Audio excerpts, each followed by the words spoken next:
అయితే ఈ వీడియో మొబైల్లో చూసినప్పుడు నాకు ఎందుకో డిఫరెంట్గా ఎమోషనల్గా ఎమోషనల్గా అయ్యానండి. అందుకని నేను స్పెషల్గా అనిపించింది నాకు ఈ వీడియో చూస్తున్నప్పుడు. అందుకే ఈ కామెంట్లను కూడా మీతో నేను షేర్ చేసుకోవాలనుకొని ఈ వీడియో అయితే చేస్తున్నాను ఇప్పుడు. హాయ్ అండి, వెల్కమ్ టు రామలక్ష్మి టాక్స్. ఈరోజైతే నేను మొబైల్లో ఒక వీడియో చూస్తూ ఉన్నానండి. ఆ వీడియో ఏంటంటే డెలివరీస్ గురించి అనమాట. డెలివరీస్ నార్మల్ డెలివరీసా, సి సెక్షన్ డెలివరీసా, ఇలా ఏంటి అనేది ఒక వీడియో ఉందండి. దాని ఫుల్ డీటెయిల్స్ అంతాను ఆ వీడియో అయితే చూస్తూ ఉన్నాను. దానికి కామెంట్స్ కూడా చూశాను నేను. ఆ కామెంట్స్ వల్ల ఎలా ఉన్నాయంటే అవి నేను పక్కన మీకు మెన్షన్ చేస్తాను, నేను చెప్తాను ఇప్పుడైతేను. అసలు ఆ వీడియో దేని గురించో ఫస్ట్ చెప్తాను. మామూలుగా సి సెక్షన్స్ అనేటివి 10% మాత్రమే జరగాలంటే ఏ హాస్పిటల్ అయినా సరేను, అది ప్రైవేట్ హాస్పిటల్ కానీ గవర్నమెంట్ హాస్పిటల్ కానీ, మామూలుగా రూల్ ప్రకారం అయితేను సి సెక్షన్స్ ఎప్పుడైనా ఎమర్జెన్సీలో మాత్రమే 10%, అంటే 100%లో పోల్చుకుంటే 10% సి సెక్షన్ డెలివరీస్ ఉండాలి, 90% నార్మల్ డెలివరీస్ ఉండాలంటాం. మన అట్లా అయితే మన ఏపీలో సర్వే చేశారనమాట. ఎక్కడ ఎంత జరుగుతున్నాయి, ఎలాంటి డెలివరీస్ జరుగుతున్నాయి, నార్మల్ డెలివరీసా అలాంటి సి సెక్షన్ డెలివరీసా అనేది సర్వే చేస్తే ఎక్కడ చూసినా కూడా ఏ డిస్టిక్ వైజ్ చూసుకున్నా కూడా ప్రతి ఒక్క డిస్టిక్ లో 50% కంటే ఎక్కువే ఉన్నాయంట సి సెక్షన్ డెలివరీస్ అయితేను. నార్మల్ డెలివరీసే తక్కువ ఉన్నాయి, సి సెక్షన్ డెలివరీస్ ఎక్కువ ఉన్నాయన్నమాట. ఈ వీడియోలో ఇంక మొత్తం ఫుల్ డీటెయిల్స్ చెప్తూ ఉన్నారనమాట. ఆ వీడియో మొత్తము ఆ వీడియో చూస్తూ నేను కామెంట్స్ అయితే చూస్తూ ఉన్నాను. ఆ కామెంట్స్ లో అందరు చాలా వరకు డెలివరీ అయిన ఆడవాళ్లే కామెంట్ చేస్తున్నారండి. ఎలా అంటే వాళ్ళ మనసులో ఉన్న బాధ అంతా కూడా ఆ కామెంట్ రూపంలో చెప్తున్నారు. చాలా కామెంట్స్ చూశాను నేను. వాటిలో కొన్ని అయితే మీతో నేను ఇప్పుడు షేర్ చేసుకుంటాను. ఫస్ట్ ఒకరైతే కామెంట్ అండి, వాళ్ళు చేసిన కామెంట్ ఏంటంటే, ప్రైవేట్ హాస్పిటల్లో డబ్బు కోసమే అలా చేస్తున్నారు, నార్మల్ డెలివరీ చేయమంటే నార్మల్ డెలివరీ కుదరదు, ఆపరేషన్ చేయాల్సింది అని డబ్బులు లాగేస్తున్నారు. ఇలా చాలా మందికి జరుగుతుంది అని చెప్పి ఒకరైతే కామెంట్ చేస్తున్నారండి. ఇంకొకరైతే నార్మల్ డెలివరీలో వేసే స్టిచెస్ కూడా చాలా ఇబ్బందిగా పెడుతున్నాయి, పూర్తిగా నార్మల్ డెలివరీ చేయడం మంచిది, ఆ నార్మల్ డెలివరీ ఎక్కడా కూడా అట్లాగా చేయట్లేదు, సిజేరియన్ డెలివరీకి నార్మల్ డెలివరీకి సేమ్ అమౌంట్ తీసుకుంటున్నారు. అంటే మామూలుగా ఈ రెండు చేస్తున్నా కూడా ప్రైవేట్ హాస్పిటల్లో అంటాం, నార్మల్ డెలివరీ అయినా కూడా సి సెక్షన్ అయినా కూడా రెండిటికి సేమ్ అమౌంట్ బిల్ చేస్తున్నారు అని చెప్పండి ఆ కామెంట్ అయితేను. ఇంకోటి అయితే కనేవాడికి తెలుసా నొప్పి బాధ ఏంటో, నార్మల్ డెలివరీలో చాలా పెయిన్ ఉంటుంది, నార్మల్ డెలివరీ కన్నా సి సెక్షనే మేలు అని చెప్పి ఇంకొకరైతే కామెంట్ చేస్తున్నారు. ఇంకొక కామెంట్ అండి, ప్రైవేట్ హాస్పిటల్లోవి కాదు గవర్నమెంట్ హాస్పిటల్లో చాలా వరకు ఇవే జరుగుతున్నాయి, అంటే గవర్నమెంట్ హాస్పిటల్లో కూడా సి సెక్షన్స్ ఎక్కువ జరుగుతున్నాయి అని దాని కామెంట్ అయితే అండి.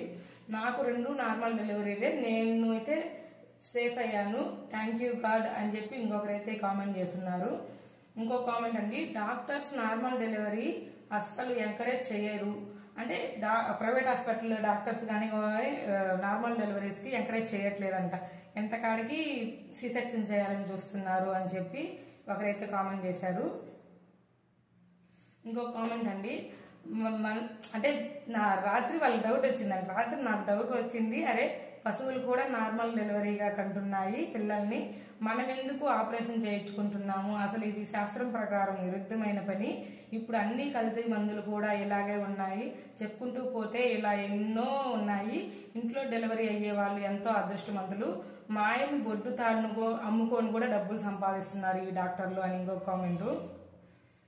మరి ఇంకొక నర్సు అయితే కామెంట్ చేశారండి దీనికి, నేను నర్సుగా పనిచేస్తానండి ప్రైవేట్ హాస్పిటల్లోను, ఈ మామూలుగా పేషెంట్స్ వస్తారు కదా, వాళ్ళు ఫుల్ పెయిన్స్ తో వస్తారు, మేడం వీళ్ళకి నార్మల్ డెలివరీ అయ్యిద్ది అని చెప్పి మేము డాక్టర్స్ తో చెప్తాము, కానీ డాక్టర్స్ ఏమంటారు, కాదు వాళ్ళకి సి సెక్షన్ చేయాలి, వాళ్ళ వెళ్ళి ఆ పేషెంట్ తరపు వాళ్ళని ప్రిపేర్ చేయండి అని చెప్పి చెప్తారు. అప్పుడు మేము వెళ్ళి చెప్పినప్పుడు మాత్రం ఆ పేషెంట్ తరపు వాళ్ళు చాలా బాధపడతారు, కానీ బిడ్డ తల్లి ఇద్దరు మనకి సేఫ్ గా రావాలి అని చెప్పి ఇంకా సి సెక్షన్స్ కి అయితే ఒప్పుకుంటారు. ఇలా చాలా దోపిడీ అయితే జరుగుతుంది ప్రైవేట్ హాస్పిటల్ అని చెప్పి ఒక నర్స్ అయితే కామెంట్ చేసింది. ఇంకో కామెంట్ అండి, ప్రభుత్వ హాస్పిటల్లో అయితే డెలివరీ నార్మల్ అయినా ఆపరేషన్ అయినా ఫ్రీ, బట్ జనాలు safety and security and government హాస్పిటల్లో మెయింటెనెన్స్ చూసి ప్రైవేట్ హాస్పిటల్కి వెళ్తున్నారు, బట్ ప్రైవేట్ హాస్పిటల్లో అయితే నార్మల్ అయినా ఆపరేషన్ అయినా రెండింటికి 90% ఒకేలా ఛార్జ్ చేస్తున్నారు. ఇంకా డెలివరీ విషయానికి వస్తే లైఫ్ స్టైల్ జంక్ ఫుడ్ ఏదేదో పెట్టున్నారండి, ఇది అసలు కామెంటే కాదు. కోసం సి సెక్షన్ చేస్తే నాకు నార్మల్ డెలివరీ అయ్యేది, బట్ సి సెక్షన్ చేశారు అని డాక్టర్స్నే అంటుంటే విన్నాను. రెగ్యులేషన్ అని ఇంకో కామెంట్ అండి, ఈ మధ్య మళ్ళీ నార్మల్ డెలివరీలు చేస్తున్నారు. నాకు మే 22 నార్మల్ డెలివరీ అయ్యింది. నాతో పాటు ఇంకో 4 వచ్చారు. ఒక్కరికి మాత్రమే ఆపరేషన్ అయ్యింది, మిగతా వాళ్ళకి మాత్రం నార్మల్ డెలివరీ అయింది. కానీ సేమ్ అమౌంట్ తీసుకున్నారు వాళ్ళకి మాకు. అదే సి సెక్షన్ వాళ్ళకి కానీ నార్మల్ డెలివరీ వాళ్ళకి కానీ సేమ్ అమౌంట్ తీసుకున్నారు అని చెప్పున్నారండి. ఇంకో కామెంట్ అండి, ప్రభుత్వ హాస్పిటల్లో అయితే డెలివరీ నార్మల్ అయినా ఆపరేషన్ అయినా ఫ్రీ, బట్ జనాలు అదే ఇంకా ఎందాక చూసిన కామెంట్ ఇదైతేను. ఇంకో కామెంట్, వైద్యం వ్యాపారంగా మారిపోయింది, నాది ఎమర్జెన్సీ సి సెక్షన్ అని ఇంకొకరైతే చేశారండి. నేను సెకండ్ ప్రెగ్నెంట్గా ఉన్నప్పుడు నాకు చాలా తేలిగ్గా పనులన్నీ చేసుకున్నాను, బట్ గవర్నమెంట్ వాళ్ళు హాస్పిటల్లో చేయించుకుంటే నార్మల్ అవ్వదు అన్నారు. బట్ నాకు సి సెక్షన్ చేసిన మేడం సరిగా చేయలేదు, ఇప్పుడు చాలా నరకం అనుభవిస్తున్నాను. బట్ ఆవిడ టార్గెట్ కోసమే నన్ను భయపెట్టి సి సెక్షన్కి ఒప్పించింది. బట్ అప్పుడు నాకు భయం వేసింది, దగ్గరలో ఏం హాస్పిటల్ లేవని తప్పక ఒప్పుకున్నాను. ఇప్పుడు చాలా ఇబ్బంది పడుతున్నాను, సో సాడ్. ఇంకొక కామెంట్ అంటే, స్త్రీలకు నార్మల్ డెలివరీ వల్ల పిల్లల మీద ప్రేమ వేరే, సిజేరియన్ చేయించుకోవడం వల్ల పుట్టే ప్రేమ వేరే. వామ్మో ఇదేంది, ఇలా డిఫరెంట్ కామెంట్స్ అయితే ఉన్నాయండి. అసలు మామూలుగా అయితే డెలివరీ అనేది ఒక వరము. ఎవరైనా మనకి మన తల్లి ఎలా జన్మనిచ్చిందో మనం ఇంకొక బిడ్డకి జన్మనిచ్చి ఆ రుణాన్ని అయితే తీర్చుకోవాలి. ఇట్లా అంటే ముందు పోయే కాలంలో అసలు డెలివరీస్ అంటే భయపడి కొందరైతే పిల్లల్ని కండమే మానేస్తున్నారు.